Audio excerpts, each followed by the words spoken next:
کیا تاریخ کی بنیاد پر مستقبل کی پیش بینی کی جا سکتی ہے؟ آخر تاریخ ہوتی کیا ہے؟ اس کو جاننا کیوں ضروری ہے؟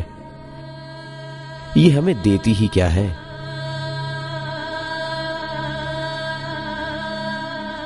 ہمیں اپنی تاریخ سے خود سبق حاصل کرنا پڑیں گے، اور بہت معتبر ہوتی ہے ملکوں کی تاریخ، مگر اس کو کرٹیکلی اینالائز کرنے سے ہمیں آڑ نہیں کرنا چاہیے۔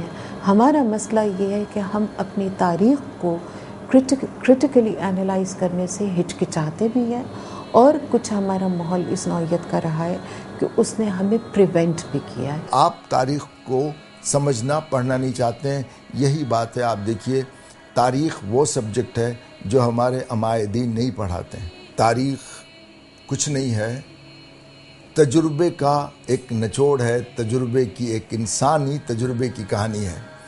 آپ جب انڈیویجولی لکھتے ہیں تو اس کو آٹو بایوگرافی کا نام دے دیتے ہیں،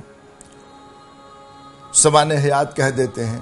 جب آپ قوموں کے بارے میں لکھتے ہیں تو قوم کی تاریخ ہو جاتی ہے۔ تاریخ خود شناسی کا عمل ہے، اور خود شناسی کا مطلب یہ نہیں ہے کہ انسان اپنی توجہ مرکوز کر دے اپنی ذات خاص پہ، لیکن اجتماعی تصور ہے یہ کہ جس معاشرے میں آپ رہ رہے ہیں اس کا ارتقاء کس طرح سے عمل میں آیا، تو اس پہ آپ کی ایک عمومی نظر ہونی چاہیے۔ اور بصیرت کا یہ تقاضا ہے، تاریخی بصیرت کا۔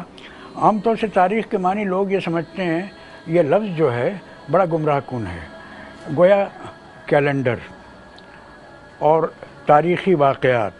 تاریخ روزنامچے کا نام نہیں ہے، لیکن اس میں روزنامچے کی خصوصیات ضرور ہوتی ہیں، ان پہ مبنی تجزیہ بھی کیا جاتا ہے۔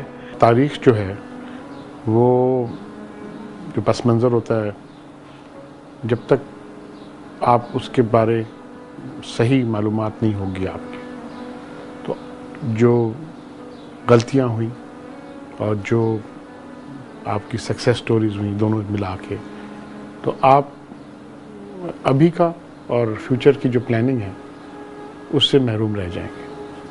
اور جو قوم اپنی تاریخ کو گہرا اس میں ڈیپتھ میں نہیں اسٹڈی کرتی ہے، تو اس قوم کے لیے بڑی دشواریاں آتی ہیں۔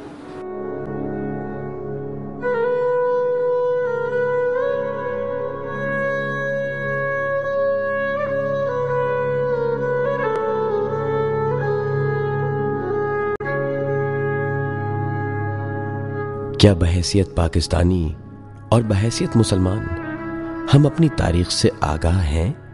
سوال یہ پیدا ہوتا ہے کہ کیا ہم حقیقتاً علم تاریخ کی اہمیت سے واقف ہیں، یا پھر یہ ہمیں ماضی کی فرسودہ قصے کہانیاں لگتی ہیں کہ جنہیں محض کسی نصاب کا حصہ ہونے کے باعث امتحان میں کامیاب ہونے کے غرض سے رٹا تو جا سکتا ہے۔ اس پہ غور و فکر نہیں کیا جا سکتا۔